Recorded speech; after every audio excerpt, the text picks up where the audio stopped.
lazy dude time, and we're gonna read some comics. Yes, we're gonna read them. It's lazy dude time, I'm gonna tell you all about it. Let's all go and read them comics. Hey guys, it's me again, LaserDude99. So, I am here with another review brought to you. So, what am I going to review? Well, today I'm going to be reviewing my favorite Spider-Man series. It is called Ultimate Spider-Man. Now this series, it's been a long time. I don't know. I'm surprised I haven't reviewed it earlier, and I'm sure most of you guys already know about it. So this is basically just me voicing my opinion on it. So, Ultimate Spider-Man. The Ultimate Universe, for those who don't know, which is probably not many people, but for those who don't know, the Ultimate Universe is a different universe other than the regular Marvel Comics universe, where it has not all the superheroes, but it was just a chance to rewrite superheroes from the beginning in nowadays time. You know, rather than rewriting the origin, it's just actually forget all of this over here in this Marvel Universe. We're starting over here, so we can do whatever the heck we want. We don't have to kill off Gwen Stacy. We don't have to do anything. We don't have to even respect the past comics or keep even the same costume or even the same powers. We can do whatever the heck we want in this Ultimate Universe. But of course, they're not saying screw you, old.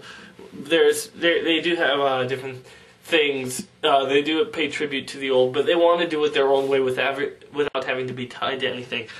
Now this series goes into the life of Peter Parker as a young kid, and its origin story is really nice. It shows how Peter Parker and his dealing with high school things, and how he was just your run-of-the-mill nerd, you know, never gets a date, never anything, and he gets picked on a whole lot, and he's just a kid that's, you know, doesn't really like life right now, sort of thing. And then he gets bit by a spider.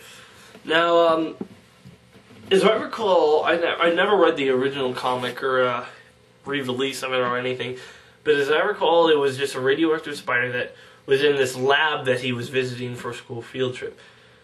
Well, in this, it was a school field trip, but this was I'm not sure if it was radioactive or genetically enhanced. It was one or the other, and it was at Osborne Industries. And it's like a huge spider. It's like bigger than a tarantula, and it's big. And then he gets bitten by his hands. Anyway, he gets superpowers, and, you know, first he's thinking, whoa, what the heck, you know. And then he's like, oh man, this is so cool. He doesn't really want to become a superhero. Just and he starts going wrestling for money and stuff like that. You know, just like the movie. Like, this has a way of, well, no, this came out before the movie, so.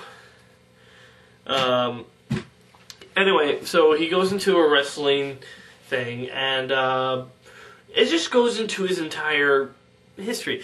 Like, a big change that they did for this is, sure, he did take pictures of himself of being Spider-Man for the Daily Bugle, but that's not his main job at the Daily Bugle. His main job at the Daily Bugle is running their website and, you know, doing all their updates and putting on their articles. That's his job. He has a pretty nice job. He's not a photographer. But it's not that big of a change. You don't say, hey, it's not like Clark Kent not being a reporter sort of thing. He still works at the Daily Bugle, and you still get Jonah Jameson, and you still get everything you would want from Spider-Man being there. So it's not that big of a change. Now, the villains are their biggest changes, and some of them I liked, some of them I didn't. I liked Electro. He looked pretty sweet, and Kingpin, they didn't really change much.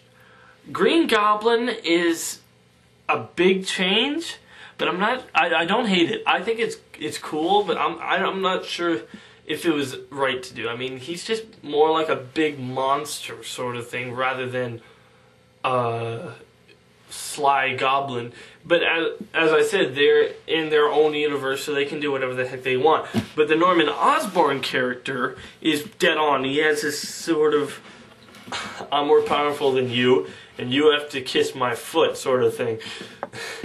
And the way they do all the characters, like in this, Harry and Pete aren't really the best of friends right off. Harry's kind of using, like, Harry's more like one of the popular kids, and he's using, he begins to just use Pete as a, you know, to help him get through math sort of thing during school.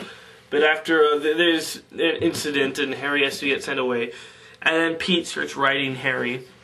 Pete and MJ start writing, so when Harry comes back, he's like, you guys aren't my friends, you didn't even keep touch, you just forgot about me, these guys are my friends, sort of thing. The relationship with Mary Jane is really well written, I really like it. They did a really good job. Gwen Stacy, she seemed a little bit snobbish, and that's not really from what I heard, but again, this is a different universe. She was alright. She grew on me. One thing I also like about is that they do different things that they didn't do in the other universe. Like, you saw his first time when he meets the X-Men, and one thing that I think is funny is how he keeps on losing his costume. I mean, he keeps on wrecking it. It gets torn. It gets and he keeps, Mary Jane keeps on having to, oh yeah, well that's another big thing. Early on, like in the third, I think it's like the 6th comic issue, but in the 3rd volume of it, no, 2nd volume actually, he tells Mary Jane that he's Spider-Man.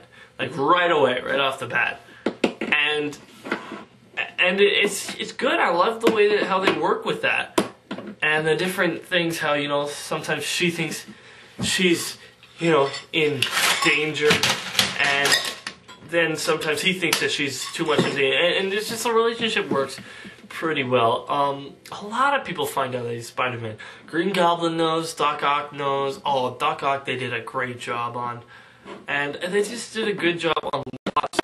The one villain I did not like what they did with was Shocker. Shocker was just like a villain with this vibrating gloves and didn't look cool. Looked like a wimp, and he deserves better than that. Gloves, and Spider-Man can take him down in seconds, and that kind of sucked. It really sucked. I mean, like, Shocker's he's this cool Spider-Man villain, and the fact that they just did that to him, made him a wimp, was kind of stupid. I haven't read all the Ultimate Spider-Man. I'm still in the from 1 to 8 or something, and I have like a couple after that. But Ultimate Spider-Man is definitely something that you should check out if you haven't. I mean, if you haven't checked it out, then you really should. Oh, one more thing. I really didn't like how they did Hobgoblin. It was just not well done at all.